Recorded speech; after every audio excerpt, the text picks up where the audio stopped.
Вышел сегодня во двор, увидел эти машины, которые, как всегда, стоят.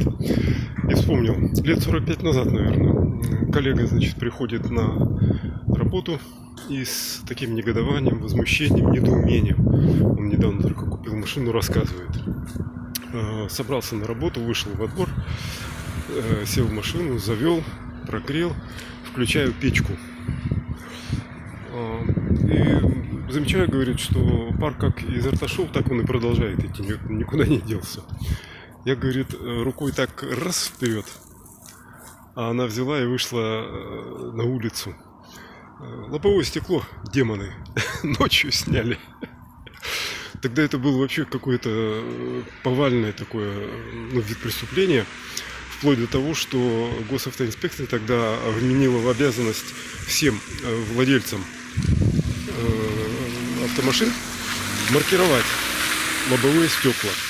Ну, то есть как, приезжаешь на госавтоинспекцию, они сами это делали, там, значит, сержант проверяет документы, что эта машина твоя, выходит, значит, подходит к машине и кисточкой окунает кисточку, значит, в какую-то там кислоту и в правом нижнем углу наносит государственный номерной регистрационный знак. Вот таким образом присваивалось. Ну, тем, чтобы когда там снимут, если снимут, то можно было по-быстрому обнаружить где-то на рынке, там, ну, мало ли, и все такое.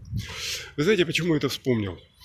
Вот сейчас много говорится, ну, об этих вот санкциях, так называемых, да? Одно дело, что новых машин будет сложно купить, так же, как в советское время, впрочем, да? Но ведь явно возрастет количество краж. Машины будут раздевать, разувать там и так далее, с тем, чтобы потом вот эти краденые запчасти, так называемые, продавать. А запчастей ведь тоже не будет тогда. И я вот, честно сказать, вообще никогда не понимал вот своих соседей, которые вот так вот машины держат, бросают, строго говоря, бросают на улице по ночам. Но вот в этом случае они вообще как они собираются дальше жить? Это же будет невозможно, то есть надо что-то с машинами со своими делать. Госавтоинспекция, я думаю, что может и не вспомнить вот этот опыт, о котором я сейчас рассказал.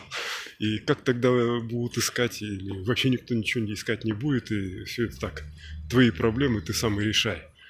Проблемы-то твои, и решать нужно действительно реально, и сейчас, а не тогда, когда, извиняюсь, петух клюнет. Так что советую не поступать так по-хамски со своими машинами.